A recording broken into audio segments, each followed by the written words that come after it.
Merci aussi à Étienne et Philippe d'être là. Je crois qu'on ne va pas les présenter, de toute façon vous les connaissez je pense.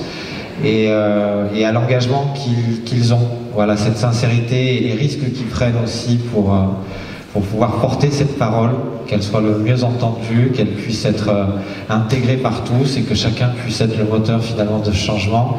Je crois qu'il faut beaucoup de courage pour faire ce qu'ils font, ils ont mis beaucoup de choses de côté, ils prennent des risques, parce qu'aujourd'hui le pouvoir en place n'est pas forcément très favorable aux actions qu'on peut mener. Et moi je voudrais leur dédier toute ma gratitude, parce que d'abord ils m'ont beaucoup ouvert les yeux sur la réalité de ce monde, et puis parce que j'y ai retrouvé des hommes sincères, comme ceux que je vois, et des hommes et des femmes en face de moi, qui ont cette sincérité et cet engagement, parce que c'est au fond de nous-mêmes.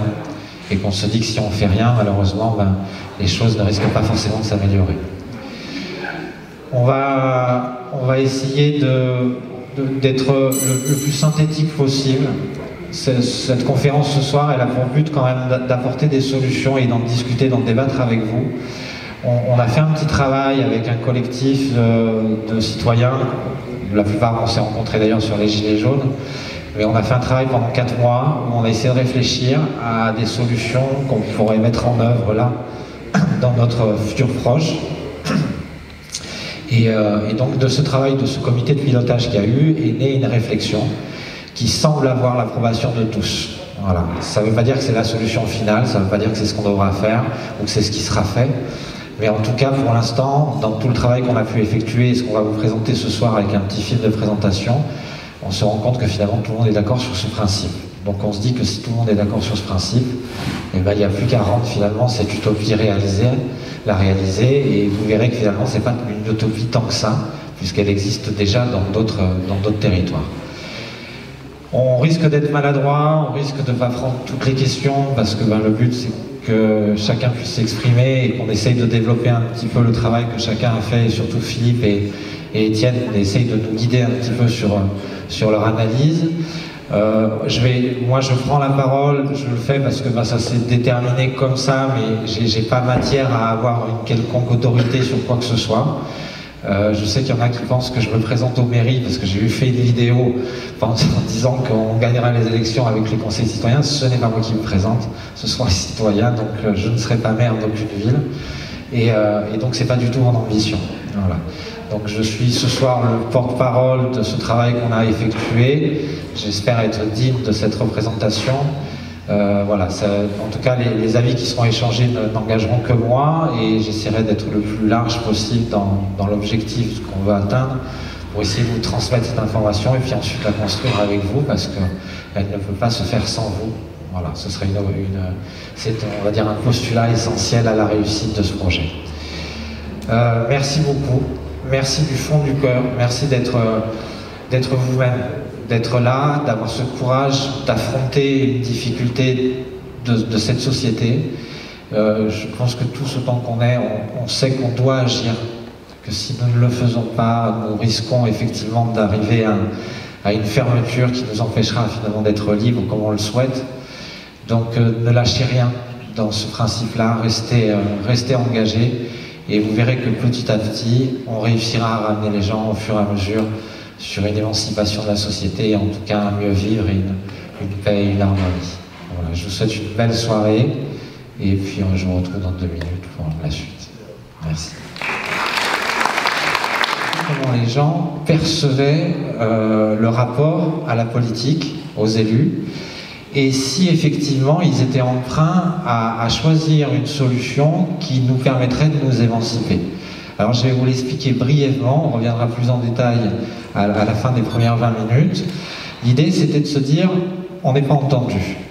Aujourd'hui, si j'ai un avis à porter, si j'ai quelque chose à transmettre au collectif, ça m'est très difficile de le faire. Je peux le faire par les réseaux sociaux, je peux le faire par un blog, mais je ne suis pas forcément entendu par tout le monde. Et on s'est rendu compte que ça créait une vraie frustration. C'est-à-dire que les gens en avaient marre finalement de jamais être écoutés, et quand ils l'étaient, pas forcément d'avoir été entendus, compris. Donc on a imaginé que notre population, nous-mêmes, dans notre territoire, dans un territoire restreint qui est en fait une petite unité qu'on appelle la mairie, il était possible que l'on prenne contact avec chacun des concitoyens. C'est-à-dire chaque personne qui peut aller voter et se positionner par rapport à une élection ou un vote devait être en mesure d'être consultée et que cette consultation soit prise pour être ramenée à l'oreille de tous. Alors souvent on dit tout le temps les mêmes choses, c'est-à-dire qu'on a beaucoup plus d'accords que de désaccords d'ailleurs. Et en fait, on dit plein de choses dans notre coin, mais on ne voit pas que forcément les autres pensent pareil. Donc ce principe, c'était de sélectionner des individus. On a choisi 3%, mais on verra après plus tard pourquoi. Et ces 3%-là prennent contact avec tous les électeurs de la cité et remontent cette information auprès d'une chambre citoyenne, on peut appeler une assemblée, etc. Et elle va faire ce travail aussi d'aller chercher l'information auprès de l'exécutif et de la ramener auprès du citoyen. C'est-à-dire qu'il y a plein de décisions qui sont prises dans les collectivités dont on n'est pas informé. Et l'idée, c'était de créer ce relais. Et on va dire cette entité-là, ce conseil-là, il a pour fonction finalement juste de prendre l'information et de synthétiser. Il n'a pas de pouvoir. Et on verra pourquoi c'est important qu'il n'ait pas de pouvoir. C'est ce qu'on expliquera après. Alors je vais vous laisser avec cette rencontre de ces personnages qu'on a pris au hasard. On les a vraiment pris au hasard, on les a rencontrés dans la rue, on leur a dit voilà, est-ce que vous êtes d'accord de répondre à un petit questionnaire? Et vous allez voir les réponses, on en a fait une dizaine, on n'en a monté que 4, mais on aurait posé la question à 50 personnes, je pense qu'on aurait eu les 50 mêmes réponses à chaque fois. C'était impressionnant de voir finalement l'unanimité du regard des citoyens sur ces questions qu'on a abordées. Je vous laisse avec ce petit film, et puis on se retrouve juste après. C'est-à-dire qu'au-delà de la personne, au-delà de l'individu sur lequel est portée cette responsabilité de pouvoir, c'est la fonction elle-même qui va l'amener à prendre des décisions qui ne seront pas forcément justes, parce qu'elles seront partiales. D'ailleurs, le principe politique dans lequel nous sommes, c'est un principe de parti. Et parti, ça veut dire ce que ça veut dire, c'est une partie de la société. Et en fait, ils ont bien instrumentalisé ce principe des partis pour nous diviser et se soucier simplement finalement de la différence qu'il y a avec l'autre. Mais lorsque je discute, lorsque j'engage le dialogue avec une personne, je me rends compte qu'il y a beaucoup plus de choses qui me réunissent qu'il y en a qui me séparent. Et c'est le principe de ce conseil citoyen. C'est-à-dire d'aller casser cette responsabilité du pouvoir. Ça ne veut pas dire qu'il ne faudra pas des décideurs, c'est-à-dire des gens qui mettent en action, qui exécutent. D'ailleurs, c'est la fonction même de l'exécutif, d'exécuter la tâche que les législateurs vont mettre en œuvre. Or, on voit bien qu'il y a une séparation entre le législateur et le citoyen aujourd'hui. Aucun d'entre nous n'avons l'impression d'être représenté, même si dans le petit reportage qui viendra derrière, vous verrez que ça a été fait de manière égalitaire. C'est-à-dire que les députés se sont mis en place pour qu'il y ait la même proportion de population qui soit représentée par un député. C'est à peu près 93 000 personnes. Or, ça ne marche pas. Et ça ne marche pas tout simplement pour une raison. C'est que nous ne rencontrons pas l'autre. Nous ne discutons jamais avec l'autre. S'il y a une chose que les Gilets jaunes ont amené dans ce mouvement, enfin dans ce réveil citoyen, c'est que les gens ont commencé à se parler et à échanger. Et quand on commence à parler à quelqu'un et à échanger, et qu'on n'est pas là pour lui faire changer la vie, qu'on est là pour l'entendre, on se rend compte qu'effectivement, il y a beaucoup de choses qui nous unissent. Le principe du conseil citoyen, c'est d'aller chercher cette information, que les gens puissent se parler. Qu'à nouveau, on sorte de nos smartphones, qu'on sorte des médias, qu'on sorte des choses qui sont plus ou moins informelles, et qu'on reprenne contact avec l'humain.